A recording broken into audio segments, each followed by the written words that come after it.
Heroine இறந்து போன பொண்ணோட அப்பா அம்மா கிட்ட பேச வந்திருக்காங்க. ஆனா அவங்களும் பேச விருப்பம் இல்லன்னு நகர்ந்து போயிடுறாங்க. உங்க பொண்ணுக்கு நீதி கிடைக்கணும், அந்த மினிஸ்டரை சும்மா விடக்கூடாதுன்னு சொல்றாங்க. இதை கேட்ட அக்கா மட்டும் இப்ப ஹீரோயின் கிட்ட பேச வராங்க. ஏஞ்சல் அவ ஸ்போர்ட்ஸ் மினிஸ்டர் தான் சாகடிச்ச விஷயத்தை பக்கா கிட்ட சொல்றாங்க.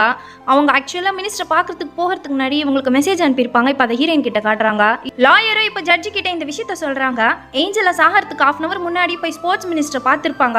அதுக்காக அக்காக்கு மெசேஜ் அனுப்பினதாவும் சொல்றாங்க. இப்பதான் அவங்க அக்கா ஜட்ஜி கிட்டயும் நடந்த விஷயத்தெல்லாம் சொல்றாங்க. ஏஞ்சல் அவங்க அக்காக்கு முதல்ல மெசேஜ் தான் அனுப்பியிருப்பாங்க. அதுக்கப்புறம் கால் பண்ணி இந்த மாதிரி ஸ்போர்ட்ஸ் மினிஸ்டரா பார்க்க போறன்ற விஷயத்தையும் சொல்லியிருப்பாங்க. ஆனா ½ hourலயே இறந்து போயிட்டதா நியூஸ் வந்திருக்கும். ஆனா போலீஸை இப்படி ஒரு விஷயம் நடந்ததே மறைச்சிருப்பாங்க. எங்கேயுமே ஸ்போர்ட்ஸ் மினிஸ்டரோட பேர் வந்திருக்காது. அதனால ஜட்ஜு கோவப்பட்டு எதுக்காக இந்த விஷயத்த மறைச்சிங்க, மினிஸ்டரோட ரூம்ல ஏஞ்சலாக்கு என்ன நடந்ததுன்னு விசாரிக்க சொல்லி ஜட்ஜு சொல்லிடுறாரு.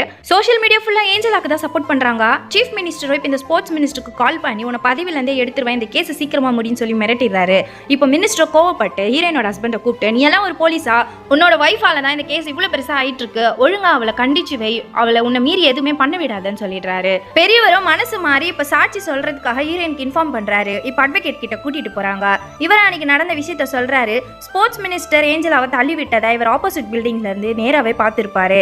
அதனால இவர் முக்கியமான ஐ விட்னஸ், இவரை இப்ப அப்ரூவரா ஆவரன்னு ஒத்துக்கிறாரு. ஹீரோயினும் லாயர் கிட்ட பெரியவருக்கு ஆபத்து வரதுக்கு வாய்ப்பு இருக்கிறதுனால போலீஸ் கிட்ட இன்ஃபார்ம் பண்ணி இவருக்கு பாதுகாப்புக்கு ரெடி பண்ண சொல்றாங்க. ஹீரோயினை இப்ப அந்த பெரியவரை வீட்டுல கொண்டு போய் விடுறதுக்கு போறாங்க.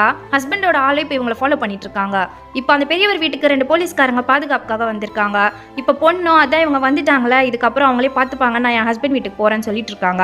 இப்ப இவரை ஹீரோயின் கிட்ட இன்ஃபார்ம் பண்ணலான்னு பாக்குறாங்க. ஆனா அவங்க போனே எடுக்க மாட்டாங்க. ஹீரோயினுக்கு மனநல சரியில்லை, இனிமேல் டீச்சிங்கே பண்ணக்கூடாதுன்ற மாதிரி ஹஸ்பண்ட் இப்ப சர்டிபிகேட்லாம் ப்ரொடியூஸ் பண்ணிருப்பாரு. அதனால ஸ்கூல்ல இருந்து இப்ப இவங்களை சஸ்பெண்ட் பண்ணிட்டு இருப்பாங்க. ஹீரோயின் எவ்வளவு சொல்லியுமே அவங்க கேட்க மாட்டாங்க.